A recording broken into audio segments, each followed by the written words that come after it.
I constantly feel like I'm in a battle with myself, whether or not I'm going to give in to something or try and overcome it.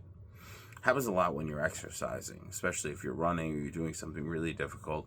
There's always a voice in the back of my head that's going, come on, slow down, just take a breath. You don't have to go so hard. You can give in, you can cut it down a little. And you have to decide whether you're going to give in to that voice or you're going to fight through it and do what you initially intended to do. Now, this isn't only in exercise. It actually happens, I've noticed, in many walks of life. It happens in work all the time, I'm sure. You probably have an extremely hard task. You have something that's either been on your mind or something that you know you have to get to, but you could do other little busy work in front of it.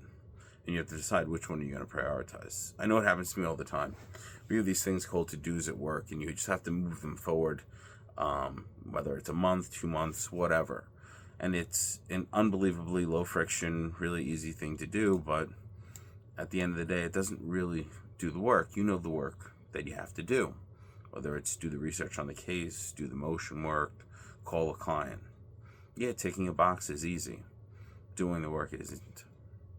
I've noticed this to be unbelievably true because as my kids keep getting older, if I don't walk the walk, I really should not be talking the talk. One thing kids will do is they will humble you. They will smell bullshit a mile away.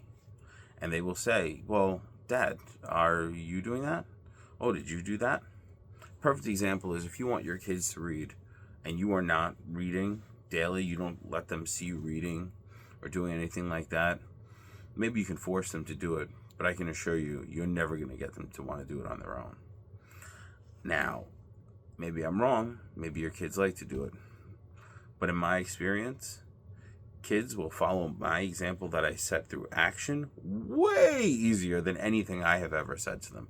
Because I have told them to stop fighting with each other, and I can assure you that has never happened. 2 boys, what are you going to do? That's what happens. Now, the reason I'm bringing this up is because I don't think I'm alone in this. We're constantly having this voice in our head that wants us to stop or slow down or kind of doubts us. At least I do.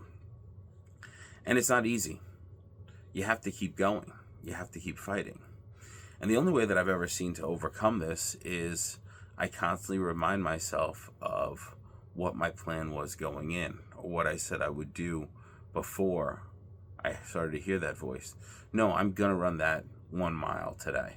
No, I'm going to make sure that I do 10 reps and not 6. Because 1, nobody else is counting but you.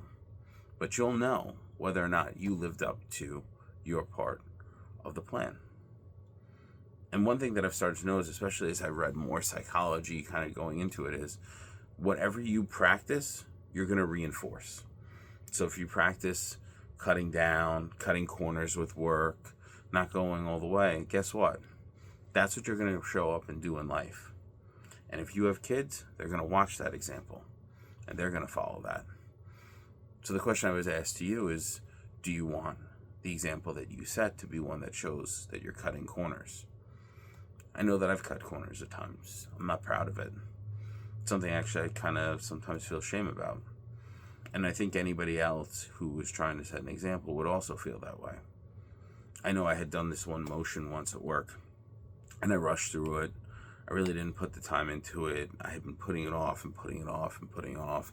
And I finally did it, and it wasn't great. And I knew it. I signed my name to it. And to be honest, I was so regretful that I had done it that way in the first place that I would never do it that way again. Now that case ended up going away and no harm, no foul. Except in one place. Right here. I knew what I had done. And I knew what I didn't do. This past week, I had a motion that I had to write. And I reminded myself of that time that I didn't do what I needed to do. So you know what I did? I set a schedule. I set 30-minute blocks that I would work on the motion, do the research, write it out, talk to people that knew more than I did. And you know what? I wrote the motion, and I'm proud of it. I am proud of what I submitted. It's something that I would be proud to set an example for others. So anytime that you're doing something difficult, remember the example that you're setting, not only for yourself, but for anybody that's watching. Because while not everybody is being watched, you always have something in here. And you choose whether to reinforce something positive for yourself or not.